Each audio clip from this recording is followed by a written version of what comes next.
All right, let's just jump right in. What if you could own a piece of the internet? And I don't just mean your profile or your data. I mean the actual physical hardware that makes your digital life tick. Well, today, we're going to dive into Arctic.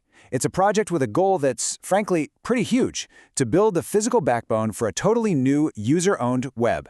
But first, let me ask you something. Think about, well, everything. Your social media, the stuff you post, your whole online identity. Do you really own any of it? Or are you kind of just a guest in someone else's digital house, playing by their rules? The hard truth is, for almost all of us, we're just renting. It's like we're building our entire lives, our businesses, our communities, on land that's owned by these giant tech platforms. And that is the core problem that this new wave of tech is trying to fix. And this slide just lays it out perfectly, right? On one side, you've got the world we live in now, the rented audience. Central platforms call all the shots. Our data is basically their piggy bank. And at the end of the day, we don't own a thing. But on the other side, that's the goal, a sovereign presence, where you're in control, privacy is the default setting, and you have real physical ownership over your digital life. So the big question is, how do we get from here to there?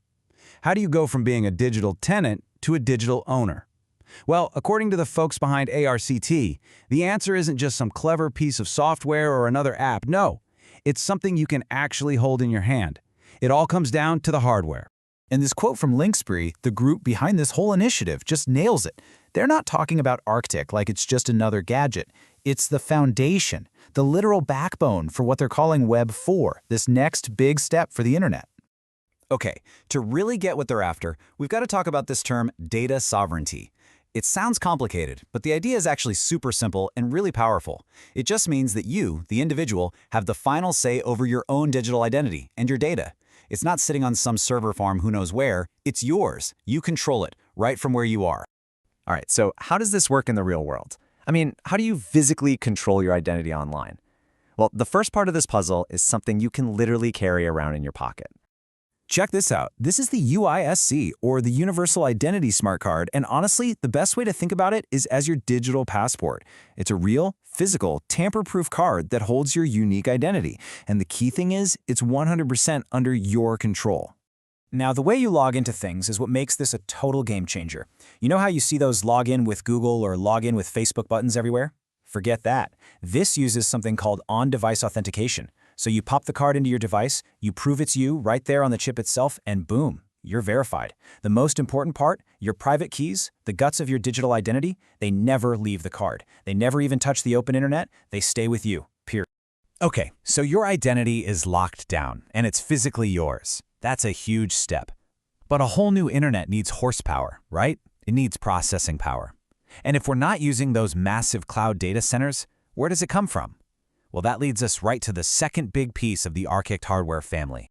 Say hello to Project Hubs. The easiest way to picture these is like a high-performance mini server that lives in your house. It's kind of like a router on steroids, but built from the ground up for a decentralized user-owned internet. You just plug it in at home or in your office, and it provides all the local computing muscle that the network needs to run. So, what do these things actually do? Well, for starters, they handle all the computing right there on site.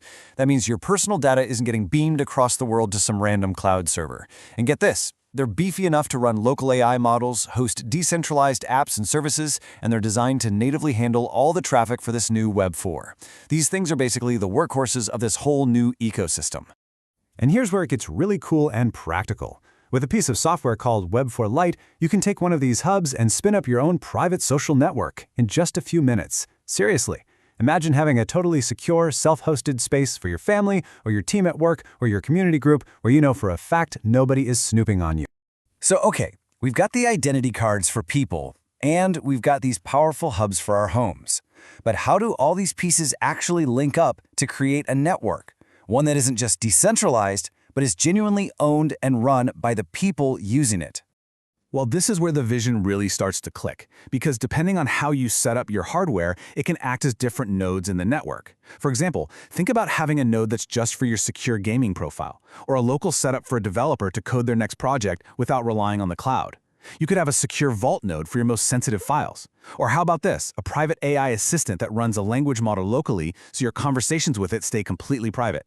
Even something as critical as your personal health records to be stored right there on your own hardware.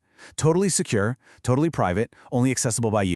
And it's really important to understand that ARTIC isn't just some one-off project floating out there on its own. It's actually meant to be the core hardware layer for the entire Linkspreed universe. That's a much bigger ecosystem with platforms for business, for entertainment, for developers, you name it. And they're all being built on this exact same idea of user ownership.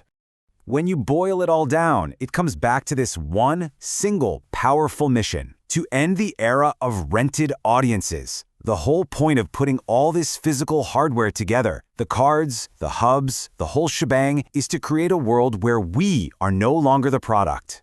And that really leaves us with one last big question to think about. If you actually had the tools to give you total ownership, complete sovereign control over your digital life, what would you do with that power? What would you build?